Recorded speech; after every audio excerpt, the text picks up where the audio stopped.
My husband ditched me at the hospital to hike with his mom, and I don't know if I can forgive him.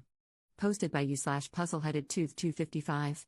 I, 29F, am really disappointed with my husband, 30M, and furious at his mother, old hag. Sorry this is so long. And throwaway for privacy. For context, my husband is from the West Coast, where his mother still lives. He moved to the East Coast for college, and that's where we met, after graduation. At the start of our relationship, she would visit 3 to 4 times a year and make him take PTO so he could entertain her throughout her visit. After 2 years of this, while we were still dating, I asked him how we were ever meant to go on a vacation together if his PTO was spent at home with his visiting mother. We agreed to save PTO for a trip to Europe we took in 2023, and he agreed to tell his mother he couldn't take off from work every time she visited. In my last job, I was able to work from home 4 days a week, and every time she visited, she sulked all day like a puppy who'd had her toys taken away. But once my husband came home, a switch flicked and she was happy, and clingy, again. So here's the issue now: my husband and I moved states about 6 months ago, closer to my family. I have a new doctor who recommended me for a surgery that my old doctor kept putting off. It's not a complicated procedure, and it will greatly increase my quality of life for decades. My mother-in-law decided she's due for a visit and wants to explore our new town, saying she'd come to help around the house while Op recovers. I'm going to be out of surgery and in pain, and I really don't want to put up with her energy.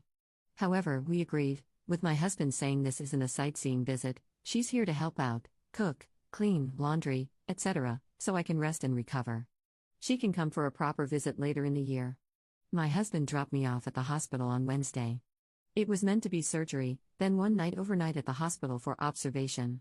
On Thursday, the doctor told me my labs were not where he'd like them to be, and I should stay another night for observation and new lab work in the morning. I called my husband and told him that I'd hopefully be home the next day, early in the afternoon. He did not visit on Thursday at all. On Friday, I was discharged and called my husband to tell him that I'd be ready in about an hour.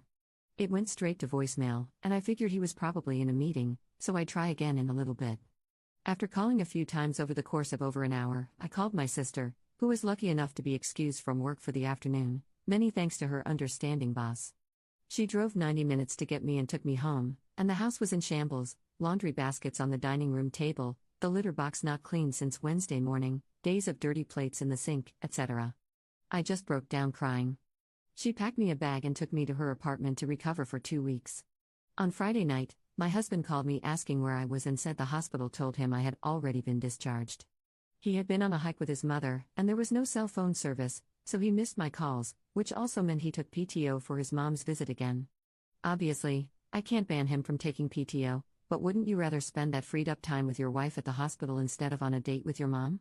I told him that I no longer feel comfortable recovering in our house and that I won't be returning until it's thoroughly cleaned and his mother is gone.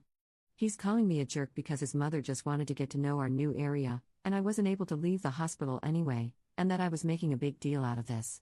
I yelled that he essentially abandoned me at the hospital and entertained someone whose being there was supposed to make recovery easier, not more stressful, and that she was there for support, not on a vacation.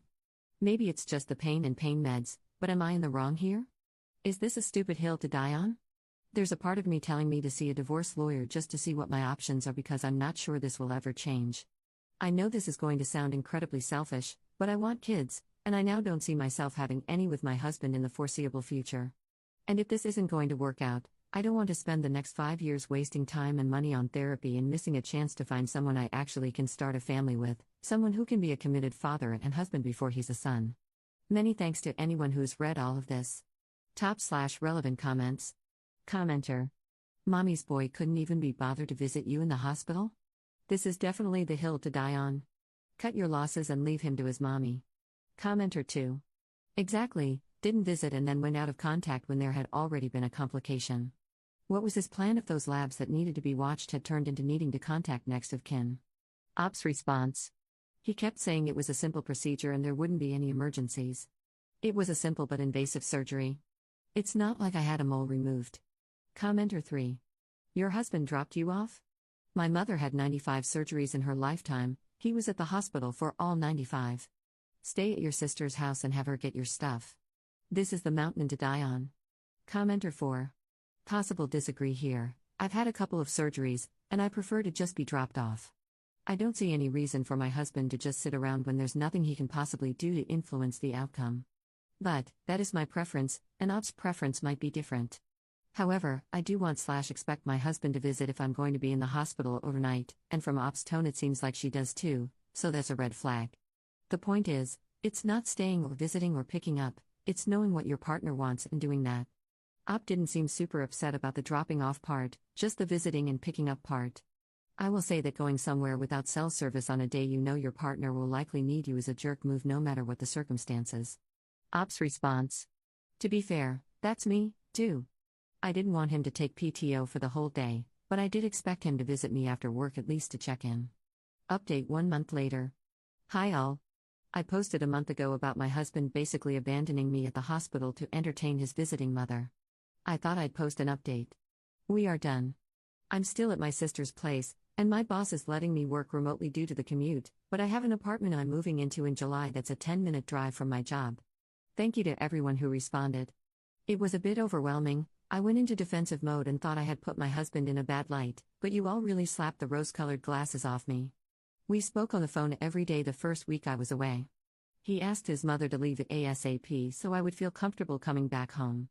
After a week, I told him I still needed space and was coming the next day to grab more things. Once he saw that I had an empty bag and my sister brought 2 empty pieces of luggage, he realized I was taking a lot because I wasn't planning to come back soon. He asked to talk, and I figured we should get it done and over with. I told him we needed to separate. He tried to argue that his mother only visits a few weeks out of the year and that things are great otherwise.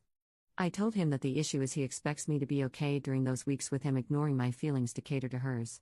I said things don't magically go back to normal once she leaves. There's resentment toward him for weeks for doing it again, and self-hatred for me allowing it to happen again. He asked to go back to couples therapy. I told him it didn't work last time. We had a great therapist who helped him put boundaries in place and deliver consequences when his mother overreached. But as soon as she'd arrive, she'd break one boundary, he'd let it pass, and then she had carte blanche to stomp on them all. And when I tried to reinforce them, I'd get no support and be the bad guy. I told him I'm turning 30 this year and I want to start a family. But I can't see starting one with him. If he can't put me first when I'm just out of surgery, why would I think he'd put our children first? I reminded him that his mother is retiring in less than 10 years. What happens when she decides she's frail and lonely? I asked him if he'd move her and whether I was okay with it or not. He replied, I'm all she has. It really hit me then. This was not the life I thought we were building together. It was not the life I wanted or could settle for. He asked if he was really that bad of a husband. I sorta lied and said, no, but you're just not the husband I need. I told him he either needs a wife who's okay with being the side piece in his relationship with his mother or no wife at all. I left with my sister, and 10 minutes into the ride back to her place, his mother called me. I sent it to voicemail. I started laughing, and my sister asked what was so funny. I said, the first thing he did was call his mommy and tattle on me for leaving. Papers have been served, and it's been pretty amicable so far, fingers crossed. Top/relevant comments. Commenter. I pity him a little. She has put her claws into him so deep that he'll never be able to live his own life and form meaningful relationships with people other than her. Good for Op to realize what that would mean for their marriage and walking away. Op's response. I kind of pity him, too. I don't think he'll ever have a healthy relationship with any woman in his life. Commenter 2. He called his mom immediately LMAO. Congratulations on ditching that loser baby man boy. Editor's note. Op's account is now disabled/suspended, so no further updates will be made from this account, although I'm assuming this is concluded since papers have been served and she has no intention of going back.